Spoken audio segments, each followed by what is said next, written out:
Mga ka-RSP, kaugnay pa rin po sa usapin kanina tungkol sa halal market and industry, usapang halal products naman tayo. Kasama sina Ma'am Kayla Manibog at Ma'am Rowena Mendoza. Magandang umaga po sa inyo at welcome sa Rise and Shine Pilipinas. Magandang umaga po sa ating lahat at sa lahat po ng nanonood ng Rise and Shine Pilipinas. Okay, Magandang umaga rin po, Audrey. Okay, good morning po sa inyo. No?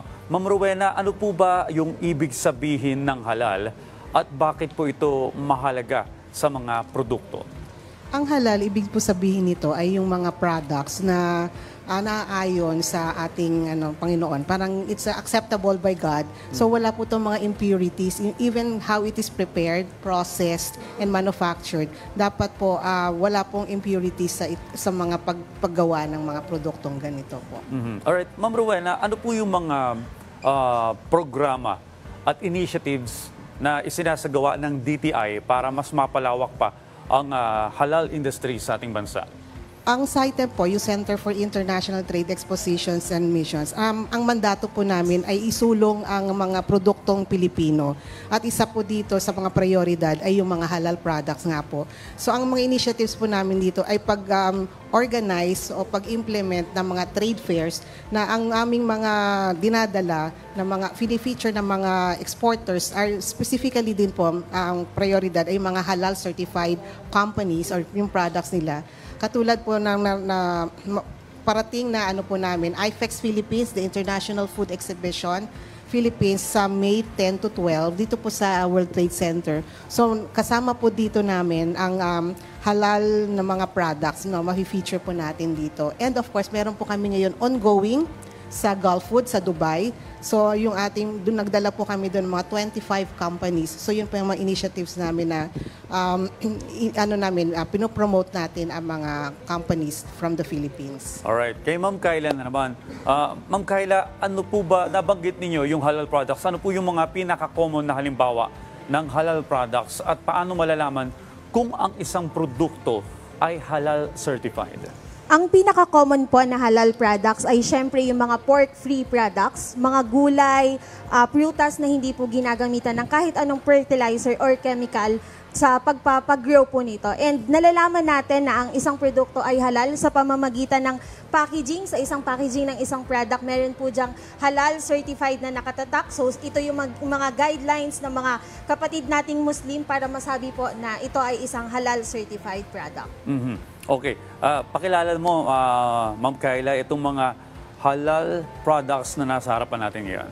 Ayan po, ito po ay mga produkto 100% na nakikita niyo po sa inyong harapan ay halal certified products na safe to consume ng ating mga kababayang Muslim, na wala po silang magiging takot dahil po ito ay certified halal products. So as you can see, mga snacks po yan, premixes, kailangan na lang po natin, mag-add na lang tayo ng water and ready na po yon. So may assurance yung mga kapatid nating Muslim na kahit ano po ang i-take nila ay safe to consume na according po sa Quran or Islamic law. Okay, para sa kaalaman po ng lahat, Ma'am Kayla, ano po ba yung pagkakaiba ng halal sa non-halal na products? Ang halal products po, I can say na mas safe siya to consume. Bakit po? Isa po kasi sa pamantayan, bago tayo maging halal certified, ay kailangan mapatunayan natin na ang isang produkto ay malinis mula po sa manufacturing, processing, even po pagdating sa delivery, na lahat po ng raw materials na ginagamit natin ay halal certified din po.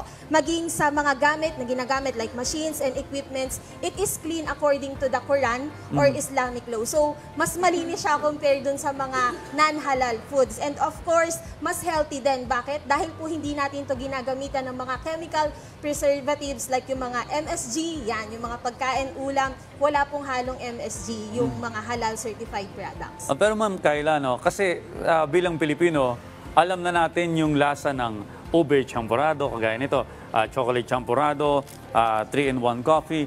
Alam na natin yung lasa nito.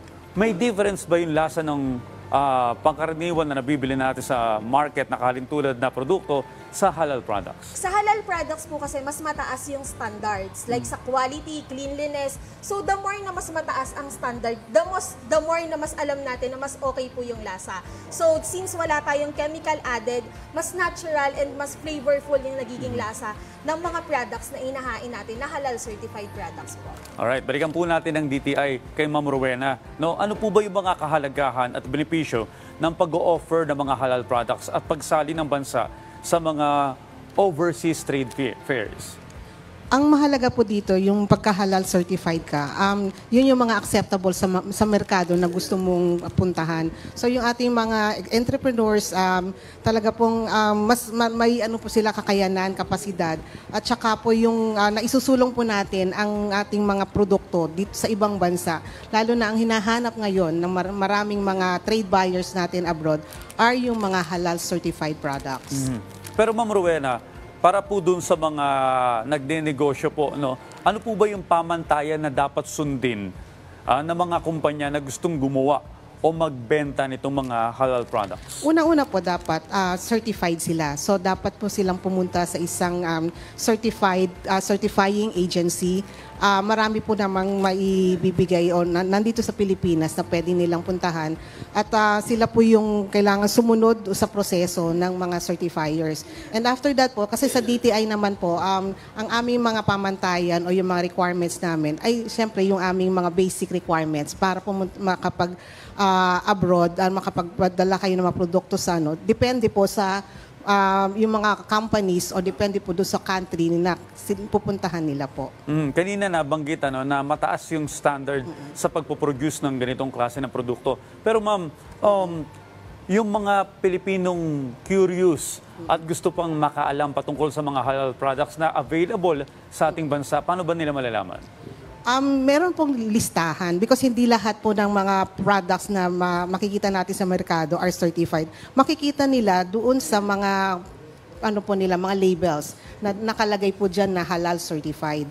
So kung listahan po ng mga products, ang DTI po ay isa sa mga ahensya na pwede pong magbigay ng mga listahan ng mga produktong halal certified. Kaya naman po, ma'am, sa mga halal products ninyo, paano po ito malalaman ng ating mga kababayan? Una sa lahat po, napaka-importante ng support ng mga third-party certifier po natin kung saan sila yung nagsicertify, kung ang isang produkto or company ay nakaabot sa pamantayan bago po sila matawag na isang halal certified companies. And yun po, ang number one na kailangan po nilang tingnan is the packaging. Kailangan po may nakalagay na halal certified products po. So yun yung number one. Alright, maraming salamat po sa pagbisita sa amin at pagpapakilala ng inyong mga halal products at pagbabahagi sa amin ng kaalaman patungkol sa halal.